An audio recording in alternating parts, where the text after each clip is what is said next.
ಕೃಷ್ಣಾ ಮೇಲ್ದಂಡೆ ಯೋಜನೆಯ ಸಂತ್ರಸ್ತ ಬಾಂಧವರಿಗೆ ನನ್ನ ನಮಸ್ಕಾರಗಳು. ಇವತ್ತು ನಾ ಪ್ರಸ್ತಾಪ ಮಾಡುವ ಮುಖ್ಯವಾದ ವಿಷಯ ಏನಂದ್ರೆ, ಈಗಾಗಲೇ ಕಾಲುವೆಗಾಗಿ ತಮ್ಮ ಜಮೀನು ಕಳೆದುಕೊಂಡಂಥ ರೈತರ ಕುರಿತಾಗಿ ಪ್ರಸ್ತಾಪ ಮಾಡೋಕ್ಕೆ ಇಚ್ಛಿಸ್ತೀನಿ. ಈ ಕೃಷ್ಣಾ ಮೇಲ್ದಂಡೆ ಯೋಜನೆ ಹಂತ 3 ಕಾಲುವೆಗಾಗಿ 51,837 ಎಕರೆ ಬೇಕಾಗೈತೆ ಅಂತ ಹೇಳಿದರು. ಇದರಾಗ 23,498 ಎಕರೆ ಎಕ್ವಿಜಿಷನ್ ಮಾಡಿ ಅಲ್ಲಿ ಕಾಲುವೆ ಮಾಡ್ಯಾರ. ಅವರು ಕಾಲುವೆ ಮಾಡೋ ಹೊತ್ತಿನಾಗ ಕಾಂಟ್ರಾಕ್ಟರ್ ಆಗಲಿ ಅಧಿಕಾರಿಗಳಾಗಲಿ ರೈತರಿಗೆ ಏನು ಹೇಳಿದರು, ನಿಮಗೆ ನಾವು ಜನರಲ್ ಅವಾರ್ಡ್ ಕೊಡಿಸ್ತೀವಿ ಸರ್ಕಾರದಿಂದ, ನೀವು ಆಮೇಲೆ ಮತ್ತು ಕೋರ್ಟಿಗೆ ಹೋಗಿ ಲಕ್ಷಾಂತರ ನಿಮ್ಗೆ ಒಳ್ಳೆಯ ಬೆಲೆ ಸಿಗ್ತೈತಿ ಅಂಥೇಳಿ ಅವ್ರಿಗೆ ಆಸೆ ಹುಟ್ಟಿಸಿ ಅವರು ತಮ್ಮ ಕೆಲಸ ಕಾಲುವೆ ನಿರ್ಮಾಣ ಮಾಡಿ ತಮ್ಮ ಕೆಲಸ ಮುಗಿಸ್ಕೊಂಡು ಹೋದರು. ಆ ಪ್ರಕಾರ ಸಬ್ ರಿಜಿಸ್ಟ್ರ್ ಆಫೀಸ್ನಾಗ ಮಾರ್ಗಸೂಚಿ ಬೆಲೆ 4 ಪಟ್ಟು ತೊಗೊಂಡು ಸಂತ್ರಸ್ತರು ಒಪ್ಪಿ ತೊಗೊಂಡು ನಂತರ ಕೋರ್ಟಿಗೆ ಹೋದರು. ಕೋರ್ಟಿಗೆ ಹೋಗಿ ಅವರು ಎಲ್ಲ 2014ರಿಂದ ಇಲ್ಲಿವ್ರಿಗೆ 2021-22 ಹಿಂಗೆ ಜಜ್ಮೆಂಟ್ ಬರಾಕತ್ತಿದ್ವು. ಅಲ್ಲಿ ಟೋಟಲ್ ಒಟ್ಟು KBJNLಗೆ ಸಂಬಂಧಪಟ್ಟುವಂಥವು 29,176 ಕೇಸ್ ಅದಾವೆ. ಅದ್ರಾಗ ಸರ್ಕಾರಿ ವಕೀಲರು 47 ಮಂದಿನ ಸರ್ಕಾರ ನೇಮಿಸೈತಿ. ಇಂಥದ್ರಾಗ ಈ ಕಾಲುವೆಗಾಗಿ ಭೂ ಸ್ವಾಧೀನಕ್ಕೆ ಇರುವಂಥದ್ದು 23,498 ಎಕರೆ. ಇದಕ್ಕೆ ಕೋರ್ಟ್ಗಳು ಏನು ಮಾಡಿದ್ವು, 17,407 ಕೋಟಿ ರೂಪಾಯಿ ಆರ್ಡ್ರ್ ಮಾಡಿತ್ತು. ಅದೆಲ್ಲ ವಿವರ ನಾ ಈ ಪೋಸ್ಟ್ನಾಗ ಹಾಕೀನಿ. ಆ ಹೊತ್ತಿನಾಗ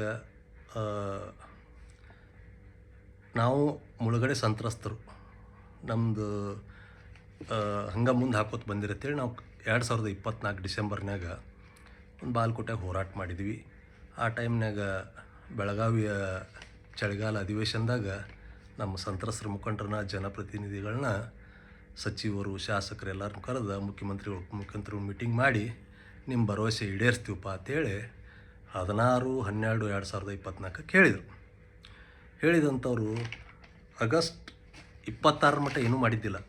ಸರ್ವಸಾಧಾರಣ 8 ತಿಂಗಳ ಮೇಲ್ಪಟ್ಟು ಮಾಡಿದ್ದಿಲ್ಲ. ಹಂಗೆ ನೀವು ಹೋಗೋಣ ಬಜೆಟ್ನಾಗೂ ಇಡಲಿಲ್ಲ, 25-26 ಬಜೆಟ್ನಾಗ ಇಡಲಿಲ್ಲ.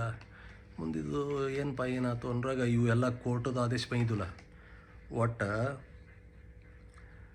ಈ ಏನು 29,176 ಕೇಸ್ ಪೈಕಿ ಕಾಲುವೆಗಾಗಿ, ಮುಳುಗಡೆ ಜಮೀನಿಗಾಗಿ, ಪುನರ್ವಸತಿ ಕೇಂದ್ರಕ್ಕಾಗಿ, BTDಯಾಗ ಎಲ್ಲ ಕೂಡಿ 66,563 ಕೋಟಿ ಕೊಡ್ಬೇಕಂತೇಳಿ ವಿವಿಧ ನ್ಯಾಯಾಲಯಗಳ ರೆಫರೆನ್ಸ್ ಕೋರ್ಟ್ ಆರ್ಡರ್ ಮಾಡಿದ್ದು. ಆರ್ಡರ್ ಮಾಡಿ ಅದಷ್ಟು ಅಲ್ಲದೆ 2-3 ವರ್ಷ ಹಾಕದ ಕೂಡಲೇ ಅವರು ಸಮನ್ಸ್ ಇಶ್ಯೂ ಮಾಡೋದು, ವಾರಂಟ್ ಇಶ್ಯೂ ಮಾಡೋದು, ಕಚೇರಿ ಜಪ್ತಿ ಮಾಡೋದು ಮಾಡಾಕತ್ತಿದ್ರು. ಇದನ್ನು ನೋಡಿದ ಕೂಡಲೇ ಸರ್ಕಾರ ಇದು ಹಿಂಗೆ ಬಿಟ್ಟರೆ ನಮ್ಮ ಮೈತಿತ್ತು ಅಂತೇಳಿಯೋ ಏನೋ ಒಂದು ಮೀಟಿಂಗ್ ಮಾಡಾಕತ್ತಿದ್ರು. ಅಂದಿಂದ 26/8/2025 ಒಂದು ಮಾಡಿದ್ರು, 3/9/2025 ಮಾಡಿದ್ರು, 4/9/2025 ಮಾಡಿದ್ರು, 10/9/2025 ಮಾಡಿದ್ರು, 11/9/2025 ಮಾಡಿದ್ರು, 16/9/2025. ಇವೆಲ್ಲ ಮಂತ್ರಿಗಳ ಮೀಟಿಂಗ, ಶಾಸಕರ ಮೀಟಿಂಗ, ಅಧಿಕಾರಿಗಳ ಮೀಟಿಂಗ, ಸಂತ್ರಸ್ತರ ಪ್ರತಿನಿಧಿಗಳ ಮೀಟಿಂಗ್ ಮಾಡಿ 16/9 ಸ್ಪೆಷಲ್ ಕ್ಯಾಬಿನೆಟ್ ಮಾಡಿ ನೀರಾವರಿಗೆ, ಒಣಬೇಸಾಯಿಗೆ, ಮುಳುಗಡೆಕ್ಕೆ, ಕೆನಾಲ್ ಕೆಟ್ಟು ಕೊಡ್ಬೇಕನ್ನೋ ತಮಗೆಲ್ಲ ಗೊತ್ತೈತೆ. ಅದನ್ನು ಮತ್ತು ವಿವರವಾಗಿ ಅದರ ಬರೆದೀನಿ. ಅದನ್ನು ತೀರ್ಮಾನ ಮಾಡಿ ಮುಖ್ಯಮಂತ್ರಿಗಳ ಸ್ವತಃ ಅನೌನ್ಸ್ ಮಾಡಿದರು. ಆ ಮಧ್ಯದಾಗ ಒಂದು DCM ಒಂದು ಮಾತು ಹೇಳಿದರು ಶಿವಕುಮಾರ್ ಅವರು, ಇಲ್ಲ ಈ ರೇಟ್ ಯಾರು ಬಂದರೂ ಕೊಡೋಕ್ಕಾಗೋದಿಲ್ಲ, ಅದಕ್ಕಾಗಿ ನಾನು ಸ್ವತಃ ಒಂದು ಅಫಿಡವಿಟ್ ಸೈನ್ ಮಾಡೀನಿ, ಅದನ್ನು ನಮ್ಮ ACS ಕೋರ್ಟಿಗೆ ಪ್ರೆಸೆಂಟ್ ಮಾಡ್ತಾರಂತೆ ಹೇಳಿದರು. ನೀವು ಅದನ್ನು ತೆಗೆದು ನೋಡ್ಬೋದು. ಇವರೇನು 16/9 ಮುಖ್ಯಮಂತ್ರಿಗಳ ಅನೌನ್ಸ್ ಮಾಡಿದಾಗ ನಾನು ಒಂದು ಪೋಸ್ಟ್ ಹಾಕಿದ್ದೆ. ಇವರು 8 ತಿಂಗಳು ಖಾಲಿ ಕೂತವರು ಕೇವಲ ಒಂದು 20 ದಿನದಾಗ ಇಷ್ಟೆಲ್ಲ ಒಂದು 5-6 ಮೀಟಿಂಗ್ ಮಾಡಿ ಎಲ್ಲ ಮೇಲಿಂದ ಮೇಲೆ ಮಾಡ್ಯಾರಂದ್ರೆ ಇದು ಏನರ ನ್ಯಾಯಾಲಯ ದಿಕ್ಕು ತಪ್ಸಾಕೆ ಮಾಡಾಕತ್ತಾರನಪ್ಪ ಅಂತೇಳಿ ಒಂದು ಸಂಶಯ ಮಾಡಿದ್ದೆ. ಆವಾಗ ಇದು ಹಿಂಗೆ ಆಗಬಾರ್ದು, ರೈತರಿಗೆ ಒಳ್ಳೇದಾಗಲಿ, ಏನೋ ಯಾಕಾಗಲ್ಲಕ್ಕ ನಾ ಅಂದ್ಕೊಂಡು ಸುಳ್ಳಾಗ್ಲತ್ತಿರೂ ಹಾಕಿದ್ದು ನಾನು. ಅದನ್ನು ಈ ಲಿಂಕ್ ಇದ್ರಾಗೂ ಹಾಕ್ತೀನಿ, ನೋಡ್ರಿ ಅದನ್ನು. ಮುಂದೆ ಏನಾಯ್ತದು, ನನ್ನ ಸಂಶಯ ಈಗ ಅದು ನಿಜ ಆಗಕ್ಕತ್ತೈತಿ. ಯಾಕಪ್ಪ ಅಂದ್ರೆ ಇದಾದಮೇಲೆ ಏನು ಮಾಡಿದರು, ಲೋಕ್ ಅದಾಲತ್ನಾಗ ಯಾರು ಬರ್ತೀರಿ ಅವ್ರು ತೊಗೋಬೋದು ಅಂಥೇಳಿ ಮತ್ತೊಂದು ಆದೇಶ ಮಾಡಿದರು. ಲೋಕ್ ಅದಾಲತ್ ಒಪ್ಪಿಗೆ ರೇಟ್ ಮಾಡೋಣ. 13/12/2025 ಒಂದು ಲೋಕ್ ಅದಾಲತ್ ಆಯ್ತು. ಇದು ಲಾಸ್ಟ್ ಡಿಸೆಂಬರ್. ಅವಾಗ ಬರೀ 236 ಮಂದಿ 168 ಎಕರೆ 1 ಗುಂಟೆಗೆ ಒಪ್ಪಿದ್ರು. ಅವ್ರಿಗೆ 35.81 ಕೋಟಿ ರೂಪಾಯಿ ಅವಾರ್ಡಾಗಿ ಅವ್ರಿಗೆ ತೆಗೆದಿಡ್ರಿ ಅಂತೇಳಿ ಒಂದು ಆರ್ಡ್ರ್ ಬಂದು ನೋಡಿದ್ವಿ. ಅದಾದಮೇಲೆ ಇದೇನು 13/12/2025 ಆದಮೇಲೆ 19/12/2025 ಗುಲ್ಬರ್ಗ ಹೈಕೋರ್ಟ್ ಬೆಂಚಿನಿಂದ ಒಂದು ಆರ್ಡ್ರ್ ಐತಿ. 96 ಪೇಜಿನ ಆರ್ಡ್ರ್ ಐತಿ ಇದು. ಇದ್ರಾಗ ಒಟ್ಟು 67 ಮಂದಿಗೆ ಆರ್ಡ್ರ್ ಆದಂಥವ್ರು. ಇವು ಕೆನಾಲ್ ಇರ್ಬೋದು ಮೋಸ್ಟ್ಲಿ. ನಾನು ಇದ್ರಾಗ ಅಷ್ಟು ಪರಿಣಿತ ಅಲ್ಲ, ನನಗೆ ತಿಳಿದಷ್ಟು ಓದೀನಿ. ಇವು 67 ಮಂದಿಯು ಪರಿಹಾರ ಹೆಚ್ಚಾಗೈತೆ ಅಂತೇಳಿ ಸರ್ಕಾರ ಗುಲ್ಬರ್ಗ ಹೈಕೋರ್ಟಿಗೆ ಬೆಂಚಿಗೆ ಹೋಗಿತ್ತು. ಇವೆಲ್ಲ ಗುಲ್ಬರ್ಗಕ್ಕೆ ಹೋಯ್ತು ಅಂದ್ರೆ ಬಿಜಾಪುರ ಜಿಲ್ಲೆಗೆ ಸಂಬಂಧಪಟ್ಟದ್ದು. ಯಾಕಂದ್ರೆ ಬಾಲ್ಕೋಟಿ ಇವೆಲ್ಲ ದಾವಡಕ್ಕೆ ಬರ್ತಾವೆ. ಈ 67 ಹೋದದ ಹೊತ್ತಿನಾಗ ಇವರೊಬ್ಬರು PP ಹೆಗಡೆ ಅಂಥೇಳಿ ಒಬ್ಬ ಸೀನಿಯರ್ ಕೌನ್ಸಲ್ ಲಾಯರ್ನ MD KBJNL ಪರವಾಗಿ ನೇಮಣಿಕೆ ಮಾಡ್ಯಾರ. ಅವರು ಅಲ್ಲಿ ಹೋಗಿ ಒಂದು ರಿಟ್ ಪಿಟಿಷನ್ ಕೊಡ್ತಾರೆ. ಏನತ್ತ, ಇಲ್ಲಿವರೆಗೆ ಏನು ಪಾರ್ಟಿ ಮಾಡಿರಿ ಅದ್ರಾಗ KBJNL ಪಾರ್ಟಿ ಇಲ್ಲ, ಹಿಂಗಾಗಿ KBJNL ಪಾರ್ಟಿ ಮಾಡಿರಿ. ಆಮೇಲೆ ಇವೆಲ್ಲ ಏನು ಪರಿಹಾರ ಕೊಡ್ಬೇಕಂತ ಏನು ಆರ್ಡ್ರ್ ಮಾಡಿರಲ್ಲ, ಇವೆಲ್ಲ ಹೈಯರ್ ಸೈಡ್ ಅದಾವು, ಅದಕ್ಕೆ ನಮ್ಮನ್ನು ಕೇಳಿಲ್ಲ, ಇವನ್ನೆಲ್ಲ ರದ್ದು ಮಾಡಿರಿ ಅಂತೇಳಿ ಒಂದು ಅವ್ರು ರಿಟ್ ಪಿಟಿಷನ್ನೇ ಕೇಳಿದರು. ಇದು 67 ಮಂದಿಗೆ ಸಂಬಂಧಪಟ್ಟದೈತಿ. 67 ಮಂದಿಗೆ. ಅದಕ್ಕೆ ರೈತರ ಪರವಾಗಿನೂ ವಾದ ಮಾಡಿದ್ರು. ಯಾರ್ಯಾರು ವಾದ ಮಾಡಿದರು ಅಲ್ಲಿ ಗುಲ್ಬರ್ಗ ಇದ್ರಾಗ? ಹರ್ಷವರ್ಧನ್ ಮಾಲಿ ಪಾಟೀಲ್ ಅನ್ನೋರು, ಆಮೇಲೆ ಸುನೀಲ್ ಚೌಧರಿ, ಶೋಧನ್ ಬಾಬು, ಸಂಗನ್ ಬಸವ ಪಾಟೀಲ್, ಎಲ್ಲರೂ ಒಂದೊಂದು ಪಾಯಿಂಟ್ ವ್ಯಾಲಿಡ್ ಪಾಯಿಂಟ ಮಾಡಿದ್ರು. ಮತ್ತು ಅವರು ಏನು ಹರ್ಷವರ್ಧನ್ ಪಾಟೀಲ್ ಅನ್ನೋರಂತರೂ KBJNL ಎಲ್ಲಿ ಪಾರ್ಟಿ ಮಾಡೀವಿ ಅಲ್ಲಿ ಪಾರ್ಟಿ ಮಾಡ್ಲಾರ್ಕಿಂತ ಹೆಚ್ಚು ಪರಿಹಾರ ಆಗೈತಿ. ನಾವು ಒಂದು ಕಡೆ KBJNL ಪಾರ್ಟಿ ಮಾಡೀವಿ, ಮಾಡಿದ್ದೋ ಹೆಚ್ಚಾಗ್ಯಾವ ಅಂತ ಹೇಳಿದರು. ಅವನ್ನ ರೆಫರೆನ್ಸ್ ತೋರಿಸಿದರು. ಆಮೇಲೆ ಸುನೀಲ್ ಚೌಧರಿ ಅನ್ನೋರು ಇದೆಲ್ಲ ವಿಷಯ ಅಂಡರ್ ಸೆಕ್ರೆಟರಿಗೆ ಗೊತ್ತೈತಿ, ಆಮೇಲೆ central legal cell not fit for appeal ಅಂತ ಬರೆದು ಕೊಟ್ಟೈತಿ, ಅದಾದಮೇಲೂ ನೀವು ಇದನ್ನು ಯಾಕೆ ಕನ್ಸಿಡರ್ ಮಾಡಕತ್ತೀರಿ ಅಂತ ಕೇಳಿದರು. ಆಮೇಲೆ ಅವರು ಕೆಲವೊಂದಿಷ್ಟ್ರಾಗ ಚೀಫ್ ಸೆಕ್ರೆಟ್ರಿನ ನಾವು ಪಾರ್ಟಿ ಮಾಡೀವಿ, ಮತ್ತು ನೀವು MD KBJNL ಅಂತೀರಿ, ಚೀಫ್ ಸೆಕ್ರೆಟ್ರಿ MDಕ್ಕಿಂತ ಸುಪೀರಿಯರ್, ಮತ್ತು ಅಂಥದ್ದು ಪಾರ್ಟಿ ಮಾಡಿದ್ದು ನೀವು ಕನ್ಸಿಡರ್ ಮಾಡಕತ್ತೀರಿ, ಯಾಕೆ ನೀವು ಇದನ್ನು ರದ್ದು ಮಾಡಿರಿ ಅಂತೇಳಿ. ಆಮೇಲೆ ಅವರು ಸಂಗನ್ ಬಸವನವರು ಆಲ್ರೆಡಿ ಕೆಲವೊಂದು ಜನರಿಗೆ ಪೂರ್ತಿ ಪರಿಹಾರ ಕೊಟ್ಟಾರ, ಕೆಲವೊಬ್ಬರಿಗೆ 50 ಕೊಟ್ಟಾರ. ಈಗ ಸರ್ಕಾರದ ಆದೇಶ ಪ್ರಕಾರ 50% ಕೊಟ್ಟವ್ರಿಗೆ ಅದಕ್ಕಿಂತ ಹೆಚ್ಚು ಹೋಗೈತಿ ಅತ್ತೇನೋ ವಾದ ಮಾಡ್ಯಾರ. ಮಾಡಿ ಇದ್ರಾಗ ಅವರು ಇಷ್ಟಾಗಿ ಇದು ಈ ಕೇಸಿಗೆ ಅಡ್ವೊಕೇಟ್ ಜನರಲ್ ಗುಲ್ಬರ್ಗಕ್ಕೆ ಬಂದು ವಾದ ಮಾಡಿವ್ಯಾರ. ಅಂದರೆ ಎಷ್ಟು ಸೀರಿಯಸ್ ತಿಳ್ಕೊಂಡಿರ್ಬೇಕು ನೋಡ್ರಿ ಅವರು.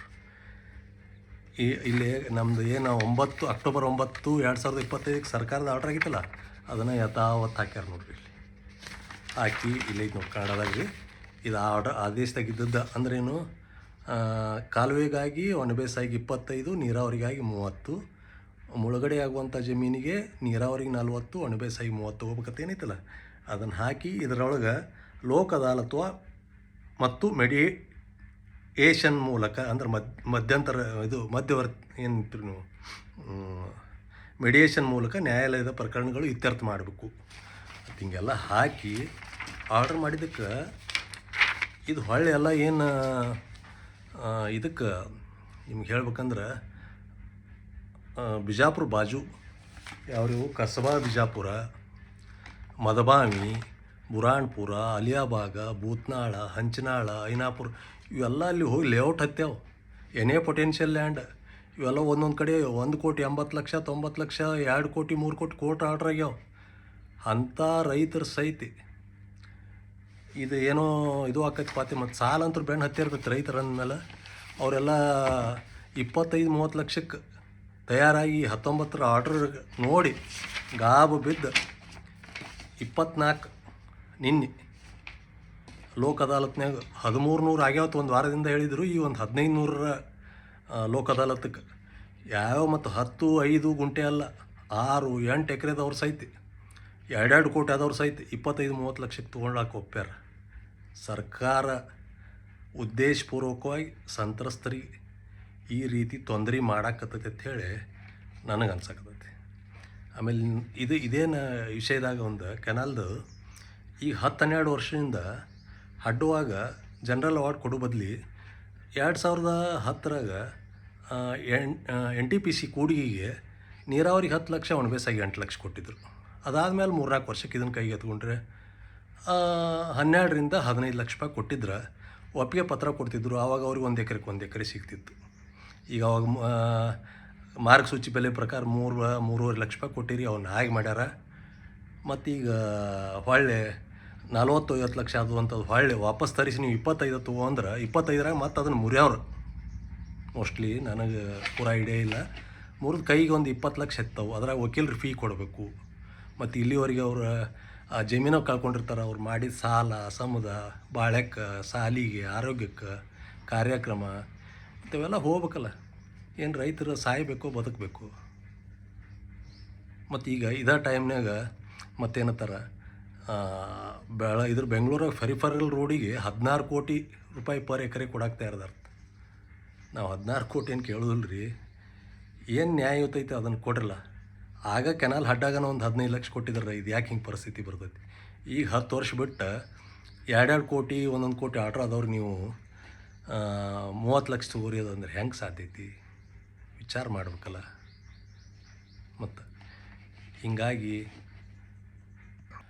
ಅಂತಿಮವಾಗಿ ಗುಲ್ಬರ್ಗಾ ಹೈಕೋರ್ಟ್ ಏನು ಆರ್ಡ್ರ್ ಮಾಡಿತ್ತಪ್ಪ ಅಂದ್ರೆ ಇದ್ರಾಗ 96 ಪೇಜ್ ಒಳಗೆ ರಿಟ್ ಪೆಟಿಷನ್ಸ್ ಆರ್ ಅಲೌಡ್ ಅಂದ್ರೆ KBJNL MD ಪಾರ್ಟಿಯಾಗ ಮಾಡಬೇಕು. ಬಟ್ ಟೋಟಲ್ ಅವರು 11 ಪಾಯಿಂಟ್ ಹಾಕ್ಯಾರ. ಅದ್ರಾಗ ಏನು ಬರ್ದಾರ, petitioner KBJNL is liberty to file statement of objection since claimants and landowners have already led in their evidence. Petitioner KBJNL is at liberty to cross-examine the claimants and landowners, witnesses, and also at liberty to lead its evidence if any. ಅಂದ್ರೆ ರೈತರು ಸಂತ್ರಸ್ತರು already ಸಾಕ್ಷ್ಯ ಅವ್ರ ಇದು ಏನು evidence ಎಲ್ಲ ಕೊಟ್ಟಾರ, papers ಕೊಟ್ಟಾರ. ಈಗ ಓನ್ಲಿ KBJNL MD ಅವರು ನಿಮ್ದಟ್ಟ ವಾದ, ನೀವು ಏನು ಸಾಕ್ಷಿ ಕೊಡ್ತೀರಿ ಅಥವಾ ನೀವು ರೈತರನ್ನ ಏನಾರ ಕ್ರಾಸ್ ಎಕ್ಸಾಮಿನ್ ಮಾಡೋರಿದ್ದೀರಿ ಅಷ್ಟಕ್ಕೆ ನಿಮ್ಗೆ ಪರ್ಮಿಷನ್ ಐತಿ. ಮತ್ತು ಸರ್ಕಾರ ಕೊಟ್ಟದ್ದು 30-40 ಲಕ್ಷ, ಆಮೇಲೆ 25-30 ಲಕ್ಷ ಕೆನಾಲ್ಗೆ ಇದನ್ನು ಯಾರು ಹೋಗ್ತಾರ ಅವರಿಗೆ ಕೊಡ್ರಿ ಮತ್ತು ಇದೊಂದು ಕೊಟ್ಟಾರ. ಅಂಥ ಅಮೌಂಟನ್ನು ನೀವು ಯಾರು ಹೋಗ್ತಾರಲ್ಲ ಅವ್ರಿಗೆ 3 ತಿಂಗಳು ಡಿಪಾಸಿಟ್ ಮಾಡಿರೋದು ಕೊಟ್ಟಾರ. ಆಮೇಲೆ ಇನ್ನೊಂದು ಏನು ಹಾಕ್ಯಾರಪ್ಪ ಅಂದ್ರೆ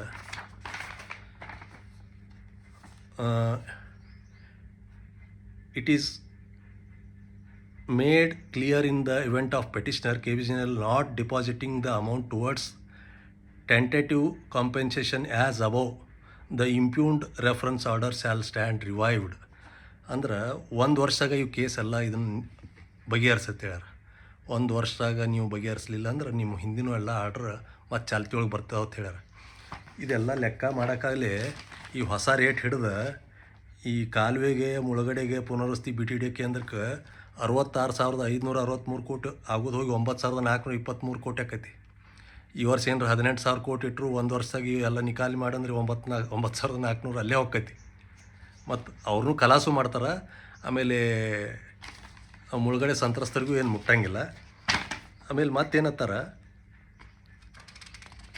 ಈಗ ಆಲ್ರೆಡಿ ಯಾರು ಕೊಟ್ಟೈತಿ ಅವ್ರಿಗೆ ಏನು ಮಾಡೋಂಗಿಲ್ಲ. ಇದು ಯಾರು ಮೊದಲು ತೊಗೊಂಡಾರಲ್ಲ ಅವ್ರು ತೊಗೊಂಡು ಹೋತು. ನನಗೆ ಇದನ್ನೆಲ್ಲ ನೋಡಿದರೆ ಏನು ಸರ್ಕಾರ ನಿಂತ ಸಂತ್ರಸ್ತರಿಗೆ ಕುತಿ ಕೊಯ್ಯಾಕತ್ತಾಗ ಯಾರು ನಮ್ಮನ್ನು ರಕ್ಷಣೆ ಮಾಡೋಕ್ಕೆ ಸಾಧ್ಯ ಐತಿ? ಹೌದಿಲ್ಲ ರೀ? ದಯವಿಟ್ಟು ನಾನು ಒಂದು ರಿಕ್ವೆಸ್ಟ್, ನಾನು ಮುಳುಗಡೆ ಸಂತ್ರಸ್ತ, ಈ ಕೆನಾಲಿಗೆ ಹೋದವರಾಗಲಿ, ಆಕ್ಸಿಡೆಂಟ್ರಿಗೆ ಹೋದವರಾಗಲಿ, ನೀವು ಸಂಘಟಿತರಾಗಿ ಲಾರ್ಜರ್ ಬೆಂಚಿಗೆ ಇನ್ನು ಎಕ್ಸ್ಪರ್ಟ್ ಸೀನಿಯರ್ ವಕೀಲರನ್ನ ಇಟ್ಟು ಈ ಕೇಸ್ಗಳನ್ನು ಇನ್ನೊಮ್ಮೆ ನೀವು ಹೋರಾಟ ಮಾಡಬೇಕು. ಇಲ್ಲಿದ್ದರೆ ಸಂಘಟಿತರಾಗಿ ಹೋರಾಟ ಮಾಡಬೇಕು. ಇಲ್ಲಾಂದ್ರೆ ನಿಮ್ಮ ಜಾಗದಾಗ ನಾ ಇದ್ನಂದ್ರೆ ಮತ್ತು ಹೊಲನೂ ಹೋಗೈತಿ, ಕೈಯಾಗ ಬಂದೂ ರೊಕ್ಕಿಲ್ಲ. ಯಾಕಂದ್ರೆ ಹಿಂದೊಂದು ಕೊಪ್ಪ ಅಂತೇಳಿ ಬದಾಮಿ ತಾಲೂಕಿನಾಗ 81,000 ಎಕರೆಕ್ಕಿದ್ದದ ಕರೆಕ್ಟ್ ಐತೆ ಅದೊಂದು ಆರ್ಡ್ರ್ ಮಾಡಿ ಇಟ್ಟಾರ. ಏನು ಸಂತ್ರಸ್ತರಿಗೆ ಅಂಜಿಸ್ಬೇಕು ಎಲ್ಲಕ್ಕೂ ತಯಾರು ಮಾಡಿ ಇಟ್ಟಾರ. ಮತ್ತು ಹಂಗೆ ಆತಂದ್ರೆ ನೀವು ಹಿಂದಿನ ಜನರಲ್ ಅವಾರ್ಡ್ ತೊಗೋತಿರೋ ಏನು ಈ 25-30 ಲಕ್ಷ ತೊಗೋತಿರೋ ತಂಗೆ ಒಂದು ಅನಿವಾರ್ಯ ಪರಿಸ್ಥಿತಿ ಸೃಷ್ಟಿ ಮಾಡ್ಯಾರ. ನಿಮ್ಮ ಜಾಗದಾಗ ನಾ ಇದ್ನೆ ಅಂದ್ರೆ ಮತ್ತು ಇನ್ನು ಬದುಕಾಕ ಹಾದಿಲ್ಲಪ್ಪ ಅಂದ್ರೆ ಅದೇ ಕೆನಾಲ್ನ್ಯಾಗ ಮುಳುಗಿ ಸತ್ತು ಹೋಗೋದು ಚಲೋ ಅಂಥೇಳಿ ಅಂಥ ಒಂದು ಕಠಿಣ ಪರಿಸ್ಥಿತಿಗೆ ಬರುವಂಥದ್ದು ರೈತರ ಪರಿಸ್ಥಿತಿ ತಂದಿಟ್ಟಾರ. ಇದನ್ನೆಲ್ಲರೂ ಕೂಡಿ ಹಿರಿಯರು ಸಂತ್ರಸ್ತರು ವಿಶೇಷವಾಗಿ ಕೆನಾಲ್ಗೆ ಹೋದವರು ವಿಚಾರ ಮಾಡಿರಿ. ನಿಮ್ಗೆ ದೇವರು ಒಳ್ಳೆಯದು ಮಾಡಲಿ. ನಮಸ್ಕಾರ.